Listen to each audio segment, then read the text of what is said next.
मठियां 300 मठी उधरों मां हुई कट्ठी।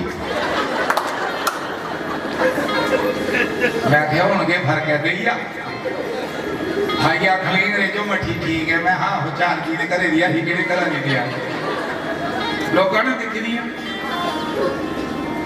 अरे दुख खुशी पूछो जिसी लगी दी है। साडा धर्म मनिया बड़ा बड़ा धर्म है, पर जो कुर्बानियां सिख धर्म ने जो कुर्बानियां सिखा ने साडे लिए दिती दियां, अगर खालसा नहीं होंदा तो अज हिंदू नहीं होंदे। ये भी गल चेते रखनी। चार चार पुत्र जिन्होंने है ना कुर्बान कर दिते धर्म की खातर, कोई है ऐसा सुनाओ? है कोई ऐसा दुनिया च इतिहास? सिर्फ एक सिख धर्म ही ऐसा इतिहास है जिन्होंने कश्मीरी पंडित ने जब औरंगजेब जंजू लान लगा और दौड़ते गए गुरु के चरणों च डिगे जाके, महाराज साडी लाज रखो। तो माता जी वो धर्म नहीं भुलना कभी भी। सरदार आखते ने, सरदार शब्द पढ़िया उर्दू च ओदा अर्थ के लिखे दा, जो सर को धार पे, सरदार वो है जो सर को धार पे तलवार की धार पे हर पल हर क्षण सर कटाने के लिए तैयार है। धर्म की खातर, अच्छे कर्म की खातर वो सबसे आगे है, पहली पंथी में है। तो ये भी इतने गुरु की सेवा करनी है ना, कभी गुरुद्वारे देखना। मैं पंजाब च बहुत सारे गुरुद्वारे मत्था टेकन जाना, उथे देखना चीफ मिनिस्टर भी बूटा की पालिश होंदे खड़ा। और इतने साडे गुरु के मंदिर साडा फर्ज बनता है। गुरु छोटी चीज नहीं है, संत कोई छोटी चीज नहीं है। संत भक्ति का बीज देता है, संत मुक्ति का तावीज देता है, और संत जो जन्मों जन्मों तक नष्ट ना हो ऐसी चीज देता है। ऐसी चीज संत देते, गुरु देते। कई जन्मों तक आनंद लुटता है बंदा। वो संत शरण में जाने से कोटि कोटि जन्मों के जो पाप हैं नष्ट हो जाते हैं संत कृपा से। संत कृपा कोई छोटी बात नहीं। पर ऐसी जाइए संतां की शरण च और सत्संग का लाभ पाइए। लाभ किए सेवा कर ले मेरे मना, तेरी बीती उम्र हरि नाम बिना सिमरन करे। सिमरन भी करिए और सेवा भी करिए, संगत के भांडे मांजिए, बर्तन साफ करिए। सिखो गुरुद्वारे जाके देखना ना कभी तीर्थां ते गड्डियां जंदियां गुरुद्वारे दे अगे लगदियां, वो कभी मथा मैला नहीं करते। महाराज भी गड्डियां लैके जाते हैं, जब रात को कितने जगह नहीं लगे चलो गुरुद्वारे। गुरु के द्वारे जाके वो आखते हैं खाना खाओ, प्रसाद पाओ। खाना नहीं आखते, प्रसाद पाओ, लंगर छको, हर बंदे नूं बिस्तरा। देखो सत्संग, सत्संग की सभ्यता की आखदी है। मैं लुधियाने जवाहर नगर एक घर च प्रोग्राम देन जाना है। उन्होंने लड़की अमरीका च रही है और देखिया किलो सोना होना पाएगा, पर जिस दिन 7 दिन की कथा करवाती ना 7 दिन बर्तन मांजती वो लड़की। 7 लाख रुपया तनख्वाह आती, दोए भैन अमरीका च रहती हैं। तो महीने का कितना पैसा थोड़ा है? 14-15 लाख रुपया आता सीधा। ओवर टाइम लाने के आखिरी अंकल जी फालतू भी मिलते हैं। और बर्तन मांजा गया संगत और साढ़े सत्संग सुनिया तो जी चप्पल चुकना गा लगी निकल निकल। हाँ वो पिछे उधर आती वाली आखिर दिखानी के जगो तके के करानी खिंचनी भी कर चप्पला चुकना आई नहीं। अरे सीखो, सबक सीखो किसी से, सत्संग करिए। बगले जो हैं वो सुधर जाते ने, काग हंस बन जाते थे जब हरमंदिर साहब के सरोवर में डुबकी लगाते थे। सत्संग ऐसा है, सत्संग है मान सरोवर। जे ऐसा सरोवर है कि इथे आके बंदा हंस बन जाता, काग तो हंस बन जाते ने। वरना गुरबाणी च एक चपाई लिखी दी है कि लाख बरस कागा और 1000 बरस नागा। नहीं तो तेरी आजू 4 साल है कां दी आजू। धन्य गुरु नानक देव जी जिन्होंने ये तथ्य निकाल के लिखा है कि कां सारे की खंदा पर कां मरे ते ओनू कोई नहीं खंदा। दुनिया भर की गंदगी खाता है। और महाराज ने दसिया जी इतनी लंबी आजू है कहां की जू नहीं मिलती जरा बड़ा चतुर चलाक होए। और सज्जनों देख लो कितनी गंदगी खाता है। आजू की नहीं है 1000 साल 300 साल मजे कने जींदा है ते असें ते जाना जाना उस जूनी च, क्योंकि सानू शरीर छड्डण दे बाद दोबारा मानव का चोला बड़ा मुश्किल मिलना है। इसलिए माता जी गुरुद्वार जाके गुरु के दरबार जाके सेवा करो, बर्तन मांजो, बर्तन मांजोगे ये दरबार सोच देखिए कोई माता सफाई होंगी है करा दी बौकर मारा दी होंगी बारी झाड़ू मारा दी होंगी, जूठे बर्तन साफ करो, गायें दी सेवा करो, वृद्ध माएं दी सेवा करो, मत माता अपनी की सताओ। और लड़कियां की घर च समझाओ कि अपना तन मन धन देश की खातर अपने समाज की खातर माता पिता की आन बाण की खातर कुर्बान कर दो, अपना करैक्टर मत इसको खराब करो। टेलीविजन कदों की खबर चला दी है टीवी च 30 टुकड़े किए उस लड़की के, 30 टुकड़े किए हिंदू लड़की के, कौन कीते कसूर खुदा है लड़की का, उसके माता पिता का कोई कसूर नहीं है। असल लड़कियां पढ़ाने इस वास्ते थोड़ी धीया भेजा ने पढ़न, वो पढ़न तो ऐसे इंसान बनन, ऐसी शिक्षा लैन जिहदे कन्नै समाज का इलाके का माता पिता का नाम जड़ा है वो उच्चा होए, उन्होंने कोई बट्टा नहीं लगे, दाग नहीं लगे। अरे जिन्हें 30 टुकड़े कराए उन्हें सोचा मेरी मां ने किन्नी मिगी पालने लिए कितना कष्ट किया है।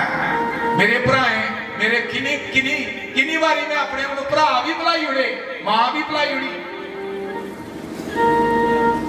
कोई नहीं पिता भी भुलाई उड़े, और गैर बंदे की प्यारा समझ लिया तो फिर के सुख थोड़ा सुख जिहदे कने कोई परेशान नहीं लेना नहीं देना नहीं, ओदी मां फड़ लगे किसी गुरुमुखी की मां पकड़ांगे तो वो हमें भाव से पार ले जाएगा, और किसी मूर्ख की पकड़ांगे तो साडा कल्याण किथे होना नहीं होना। इसलिए 2 लाइनें एक भजन दियां समय हो गया। बोलो कृष्ण भगवान की, खुल के जाए बोलो कृष्ण भगवान की, बोलो यज्ञ भगवान की। तो लो सत्संग सुन मीरा दा राजा अकबर और बीरबल चले गए, बह गए कीर्तन दे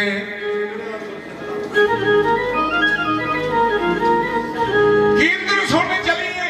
हुण कौन राजा अकबर और बीरबल वजीर। अकबर की बीरबल ने आखिया कि तुस नहीं राजस्थान च जाके सत्संग सुन सकते मीरा दा, क्यों मीरा एक राजपूता की लड़की है और तुसा एक राजपूता की कुड़ी जबरदस्ती ब्याई दी है। राजे राजस्थान के तलवार लैके बैठे रहे ने कि कदू साडे कसे चढ़े, और तुस आखा दो मीरा का सत्संग सुनना कियां सुनना। अकबर ने आखिया तू मेरा वजीर नहीं और तेरा ब्रेन काम नहीं करता, कोई तरीका दस। बीरबल ने आखिया फिर एक तरीका है, के तरीका महाराज असी साधु बन जाने। देखो नकली साधु बन गए, मेरे वाल देखो इनू नहीं देखो, ये तो शरदा नाल मत्था टेकना आया तो मस्त रहो, गल वाल ध्यान रखो, हमेशा खाना खाते हो पत्थर च ध्यान रखना, बर्तन च ध्यान रखना, साइडा के लोगों को नहीं दिखना, पता नहीं बिच की पै जाए की निकल जाए। महाराज एक तरीके से जा सकते हो, हम साधु बन के जाएं तो नकली साधु बन गए, नकली जटा झूठ। बीरबल ने आखिया ताड़ी बजाओ पर दाड़ी की हथ नहीं मारियो, जे ताड़ी बजाने को दाड़ी लगी है ना हथ तो ताड़ी रह जानी उत्थे। पर मीरा दे सत्संग च बह गए कीर्तन दे विच 2 साधु, ओ माला हथ विच ते लटा खलारियां ने, ऐसी राम नाम दी मीरा ने कथा छेड़ी, वो चढ़ गई दोवां नूं खुमारियां भारियां ने, दोनों मस्त हो गए। अकबर बादशाह सुधो बेसुधो होया, ओ भुल गया हुकूमत सारियां ने, उसे वेले मस्ती च दोनों नचने लगे, राजा दियां खुल गईयां देखो दाड़ियां। बोलो कृष्ण भगवान की। नचते नचते दाड़ी एक पास ढीली हुई, बीरबल ने जोर का थले हाथ मारिया, मुड़ के चमक गई, आखदा अच्छा तुम ना मारिया, राजा राजा होंदा है वीर ने भजन छेड़दा शामा तेरा प्यार खंडे दी तार शामा तेरा बोलो बोलो शामा तेरा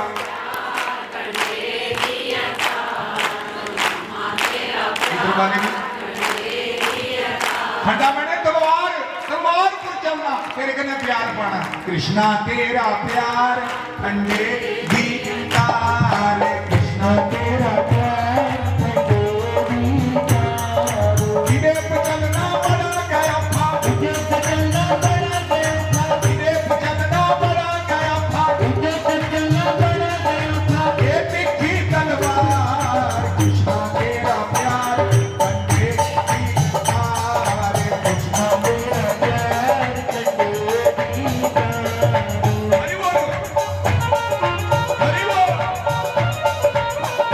क्या हो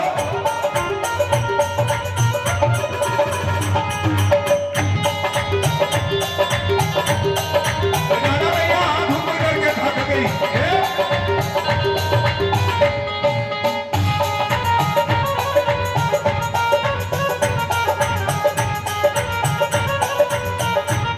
वो मीरा ने सी हर हर गाया पैर पे आला मुख नाल लाया मीरा ने सी हर हर गाया पैर पे आला मुख नाल लाया बोलो मीरा ने सी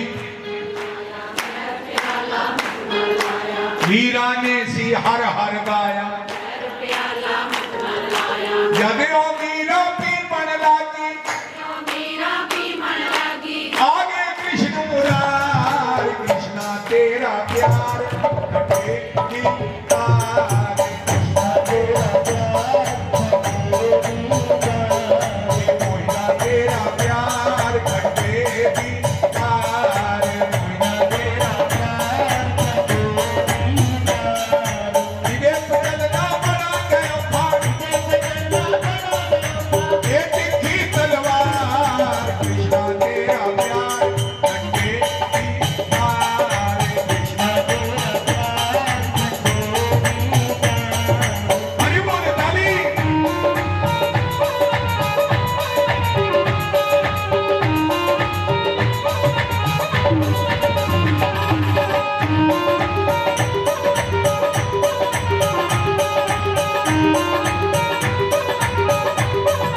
बाजना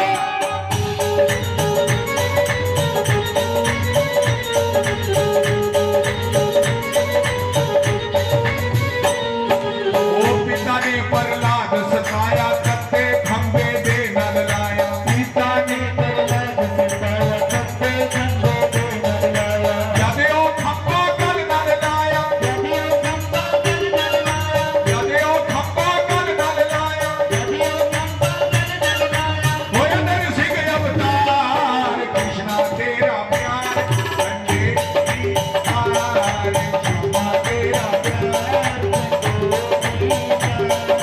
मोहिना तेरा प्यार खंडे दी तार मोहिना तेरा प्यार खंडे दी तार जिमें नचना और जिमें नचना जिमें नचना जिमें नचना जिमें नचना शाम दे नाल अज मैं नच लैंगे नचना शाम दे नाल नचना शाम दे नाल अज मैं नच लैंगे नचना शाम दे नाल अज मैं नच लैंगे नच लैंगे मैं नच लैंगे नच लैंगे नच लैंगे मैं नच लैंगे जिमें नचना और जिमें नचना नचना शाम दे नाल अज मैं नच लैंगे नचना शाम दे नाल अज मैं नच लैंगे बोलो कृष्ण भगवान आदमी महाराज श्री जी का हुक्म इस समय की देखते हैं आगे का जैसा भी फरमान होएगा महाराज श्री जी का सारिया माता को मत्था टेकनिया अप शब्द कोई निकल गया होए गाते गाते बजुर्गों भी मत्था टेकनिया तो माफ करना और भगवान सारे बिगड़े कारज तुहाडे रास करन श्याम सुंदर बंसी वाले शंकर भगवान की